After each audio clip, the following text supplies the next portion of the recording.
மாநிலம் தழுவிய போராட்டம், மாநில தழுவிய போராட்டம். பழைய ஓய்வூதிய திட்டம் உள்ளிட்ட 10 அம்ச கோரிக்கைகளை வலியுறுத்தி ஜாக்டோ ஜியோ அமைப்புகள் போராட்டத்தில் ஈடுபட்டன. உடனடியாக அமல்படுத்து.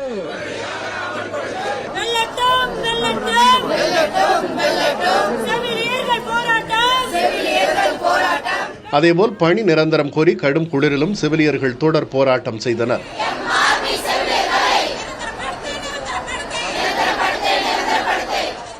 மேலும் சென்னை மாநகராட்சியில் தனியார் மையத்தை எதிர்த்து 13 நாட்களாக நடைபெற்ற தூய்மை பணியாளர்கள் போராட்டமும், மதுரையில் டங்ஸ்டன் சுரங்க திட்டத்திற்கு எதிராக மக்கள் நடத்திய மாபெரும் பேரணியும் அனைவரது கவனத்தையும் ஈர்த்தன.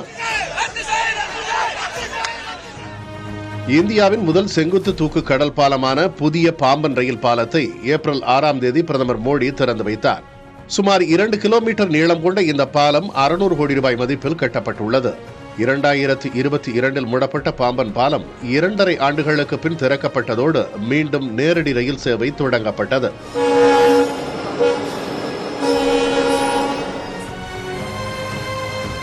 கீழடி அகழாய்வு குறித்து அமர்நாத் ராமகிருஷ்ணா தாக்கல் செய்த 982 பக்க அறிக்கையை இந்த ஆண்டில் இந்திய தொல்லியல் துறை திருப்பி அனுப்பியது பெரும் சர்ச்சையானது. தமிழர்களின் 2600 ஆண்டுகள் பழமையான நாகரிகத்தை கீழடி உறுதிப்படுத்தியுள்ளதாகவும் மத்திய அரசு அதனை மறைக்க முயல்வதாகவும் எதிர்க்கட்சிகள் குற்றச்சாட்டுகளை முன்வைத்தன. யாரா இருந்தாலும் நான் சொல்றதான் கேட்கணும். நான் சொல்றதை கேட்கலன்னா யாரும் இந்த கட்சியில இருக்க முடியாது. பாமகவில் தந்தை ராமதாசுக்கும் மகன் அன்புமணிக்கும் இடையே அதிகார போர் வெடித்தது. தலைவர் பதவியிலிருந்து அன்புமணியை ராமதாஸ் நீக்கிய நிலையில் அன்புமணி தலைவராக தொடர்வதாக தேர்தல் ஆணையம் தெரிவித்துள்ளது. மதிமுகவிலும் வைகோவின் மகன் துரை வைகோவுடனான மோதலால் 30 ஆண்டுகளாக வைகோவின் விசுவாசியாக இருந்த மல்லை சத்யா கட்சியில் இருந்து விலகி திராவிட வெற்றிக் கழகம் என்ற புதிய கட்சியை தொடங்கினார்.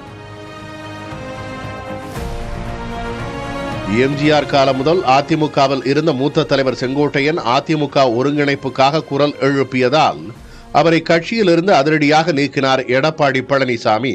இதனால் மனமுடைந்த செங்கோட்டையன் விஜய் தலைமையிலான தாவேகாவில் இணைந்தார். இதேபோல் மூத்த அரசியல் தலைவரும் மேடை பேச்சாளருமான நாஞ்சில் சம்பத்தும் தாவேகாவில் இணைந்தார். தமிழக அரசுக்கும் ஆளுநர் RN ரவிக்கும் இடையே நீண்ட நாட்களாக நிலவி வந்த மசோதாக்கள் தொடர்பான மோதலில் உச்சநீதிமன்றம் தீர்ப்பு வழங்கியது. அதன்படி மசோதா மீது குறிப்பிட்ட காலத்தில் முடிவெடுங்கள் என ஆளுநருக்கு உத்தரவிட முடியாது என்று உச்சநீதிமன்றம் கூறியது. 2026 தமிழக சட்டமன்ற தேர்தலை முன்னிட்டு அதிமுக பாஜக கூட்டணி மீண்டும் இணைந்தது. மத்திய உள்துறை அமைச்சர் அமித்ஷா அதிமுக பாஜக கூட்டணி குறித்து ஏப்ரல் 11ஆம் தேதி அதிகாரப்பூர்வமாக அறிவித்தார்.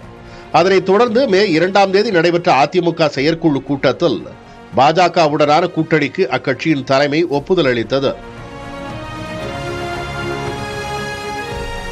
மதுரை திருப்பரங்குன்றம் மலையில் உள்ள சிக்கந்தர் பாதுஷா தர்கா அருகே இருக்கும் பழமையான கல்தூண் ஒரு தீபத்தூண் என்றும் அதில் தீபம் ஏற்ற அனுமதிக்க வேண்டும் எனவும் நீதிமன்றத்தில் மனு தாக்கல் செய்யப்பட்டிருந்தது.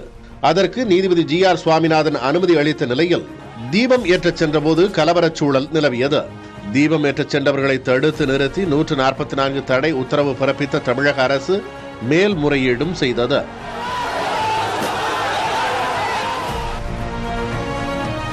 SIR பணிகளுக்கு பின்னர் வெளியான வரைவு வாக்காளர் பட்டியலில் சுமார் 97 லட்சம் பேர் நீக்கப்பட்டனர்.